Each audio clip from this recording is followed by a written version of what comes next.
Hey guys, Matt here, and I am here to give you 5 tips to immediately improve your tournament round scores.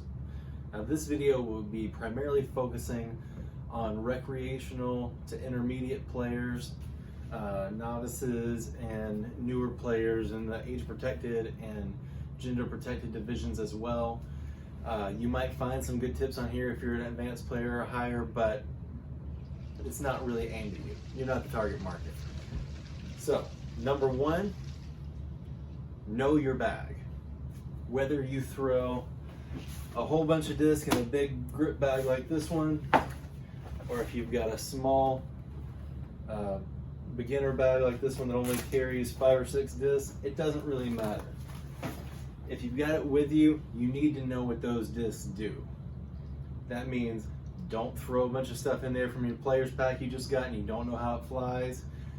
Don't go buy a new disc the night before thinking it's going to fly the same as something you lost a couple months ago and you maybe don't remember the flight. Know what's in your bag, know what those discs will do, and trust that they will do what they have been doing for you.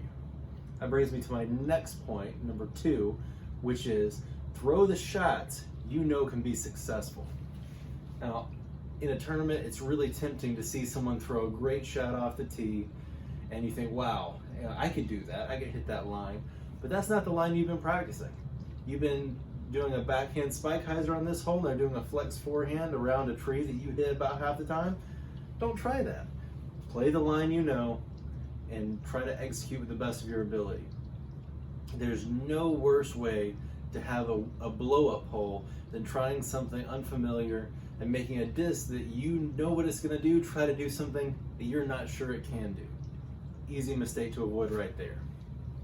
Number 3, proper preparation. Make sure that you have all of the mental game that you need as well as your physical tools ready to go. If you need earbuds to block out some physical or mental noise, make sure you have them and you have them in your phone charged. If you need to prepare how to interact with people you don't play with a lot, whether that be practicing some banter or just practicing kind of tuning out what's going on around you, have your mental game prepared and locked in.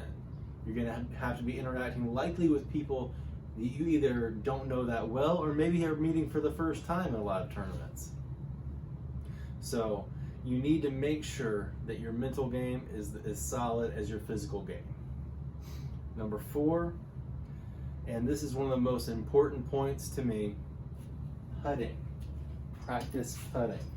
If you're an intermediate or lower level player, if you can make virtually every putt within 20 feet, you're going to be head and shoulders above the majority of your competition. Now, there are good intermediate players I've seen who can knock down anything within circle 1, that's about 33 feet.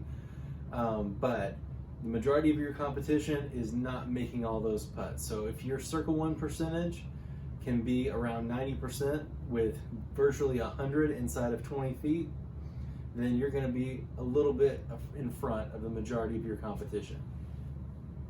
And that brings me to my final point. Practice rounds. If you have the ability to play a course before you play a tournament there, and it's feasible within your fiscal and time budgets, absolutely do that. I've been very guilty in the past of destroying my ratings, playing 30, 40, 50 points below my average because I'm playing a course for the first time in a sanctioned event. Now, I've got a fairly demanding job. It doesn't allow me to go play a lot of practice rounds sometimes, and sometimes I just want to play a new course. But if you have the ability to play the course beforehand, that is a great way to rapidly improve.